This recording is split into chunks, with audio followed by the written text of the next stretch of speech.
Assalamualaikum warahmatullahi wabarakatuh. Hai, saya Afif. Di sini saya akan melanjutkan penjelasan pada bab keempat, yaitu konsolidasi dengan akuisisi melebihi nilai tercatat ekuitas pada buku akuntansi keuangan lanjutan 1.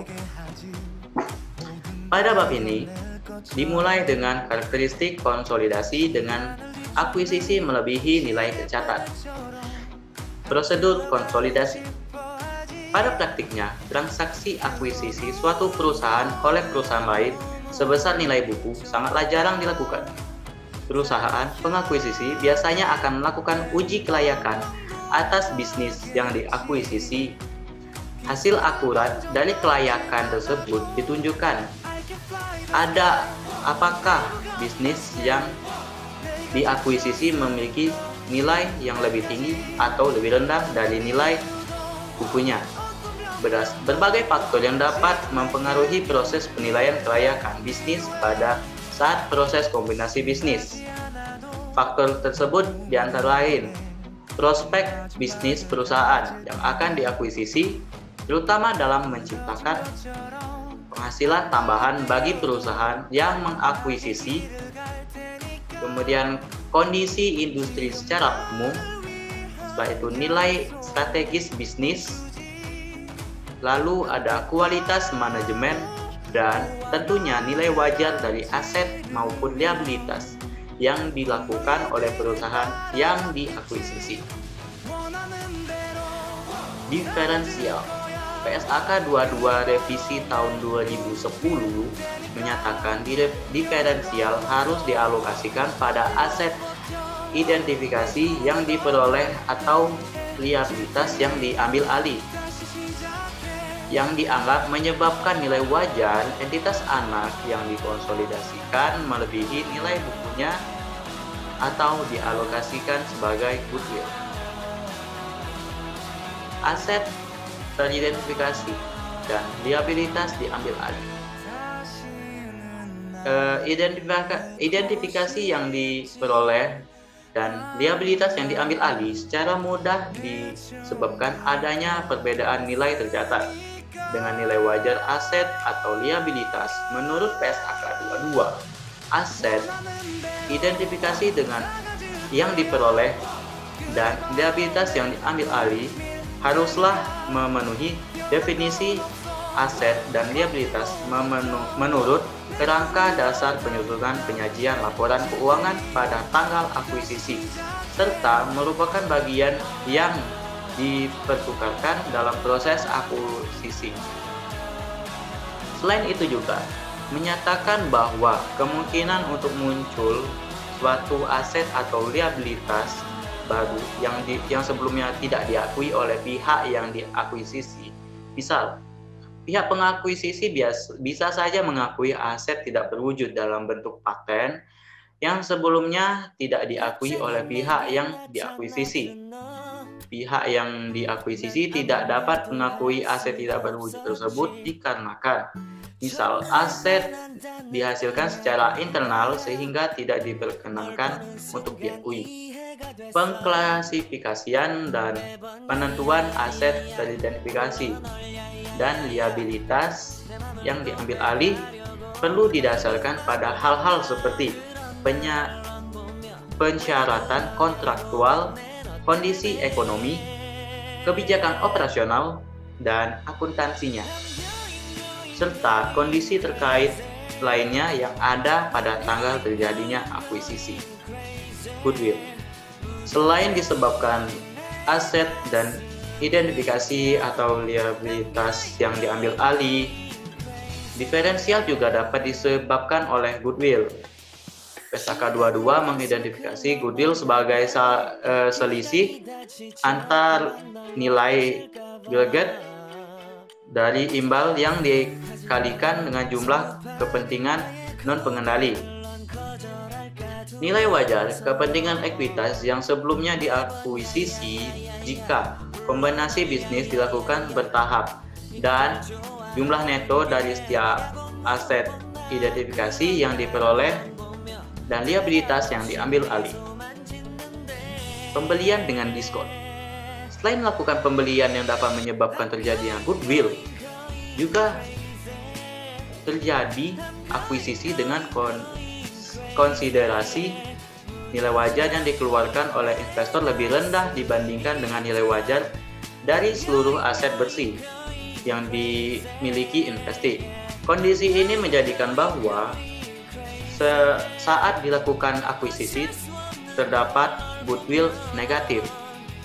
Pembelian yang dilakukan investor atas investasi terjadi pada harga diskon pembelian dengan diskon mungkin terjadinya misal dalam kondisi penjualan yang dilakukan dengan terpaksa.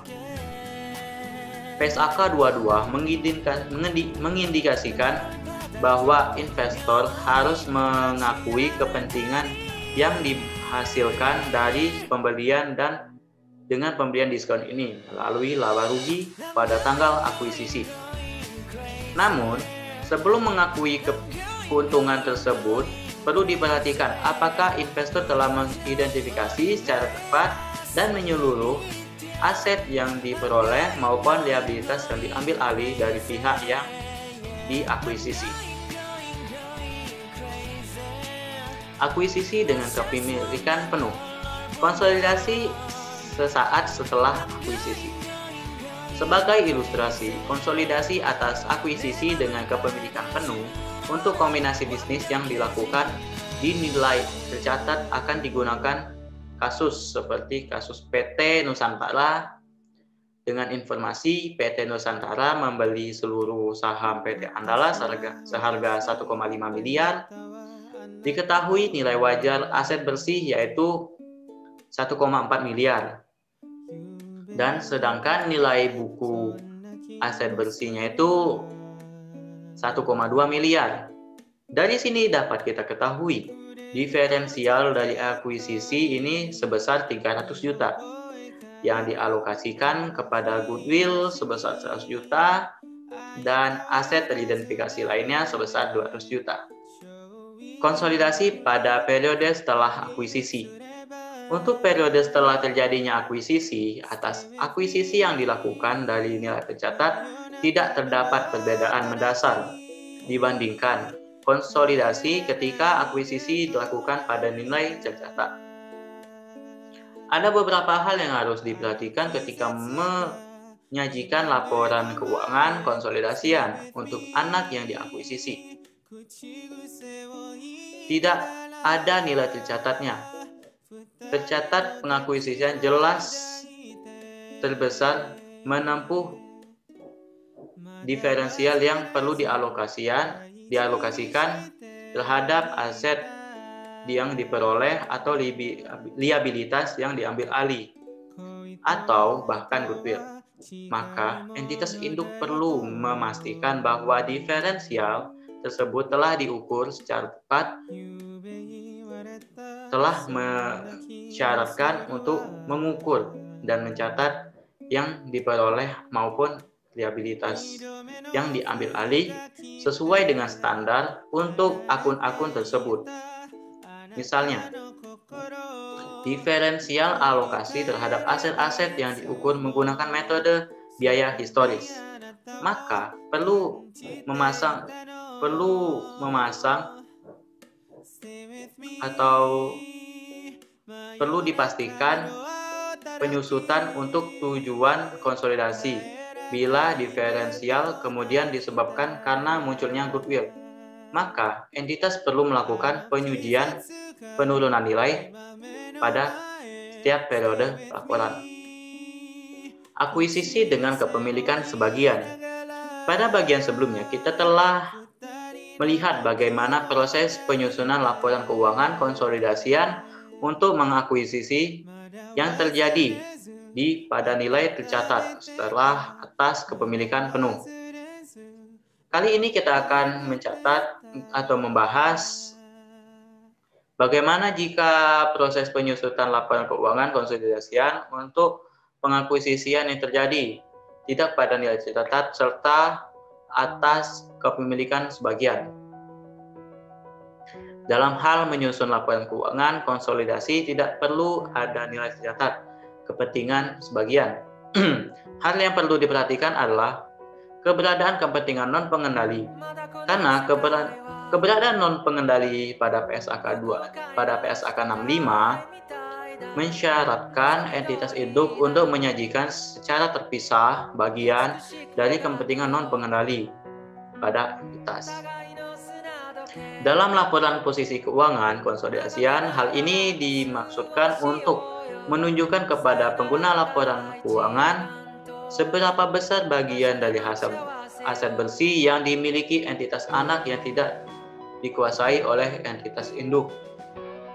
Dalam hal ini, nilai yang diatribusikan kepada kepentingan non-pengendali termasuk bagian laba rugi dan setiap komponen yang diakui sebagai bagian penghasilan konversif lainnya.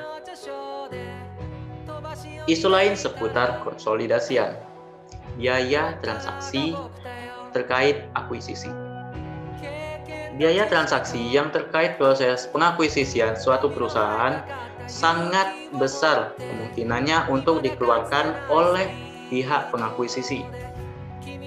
Biaya transaksi terkait akuisisi dapat berupa biaya maklar, biaya hukum dan konsultasi, biaya terkait akuntansi, biaya jasa penilaian profesional, biaya administrasi umum, serta biaya pendaftaran maupun penerbitan jika pengakuisisi menggunakan instrumen utang atau ekuitas.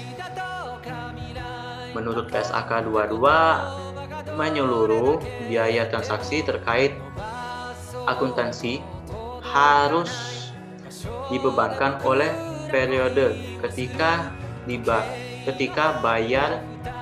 biaya tersebut terjadi atau jasa diterima, kecuali untuk biaya penerbitan efek baik berupa utang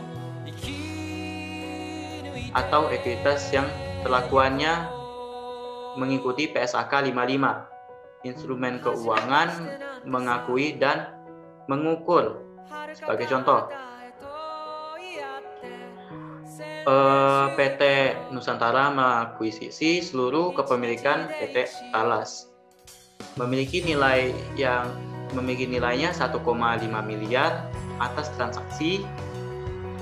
Pengakuisisi tersebut PT Nusantara mengeluarkan pula beberapa biaya, yakni biaya jasa penilaian atas aset sebesar 70 juta, terus ada biaya hukum dan akuntansi sebesar 80 juta, terus ada juga biaya penerbitan dan pencatatan emisi efek sebesar 90 juta, dan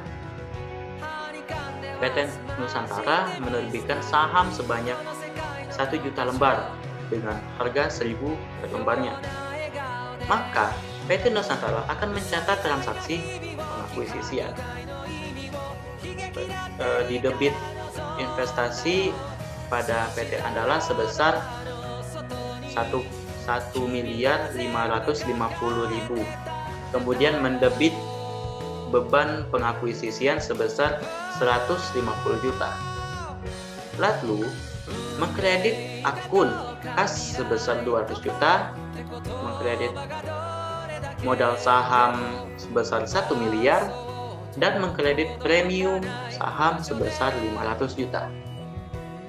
PT Nusantara akan mencatat nilai investasinya sebesar 1.550.000 juta, yakni imbalan yang dikeluarkan ditambah dengan biaya penerbitan dan pencatatan emisi efek menurut PSAK 55 yang dikapitalisasi, sedangkan biaya lainnya langsung dibebankan pada tahun itu dan muncul pada laporan laba rugi komprehensif. Oke, mungkin itu saja sedikit penjelasan dari saya. Bila ada kurangnya saya minta maaf. Demikian, terima kasih.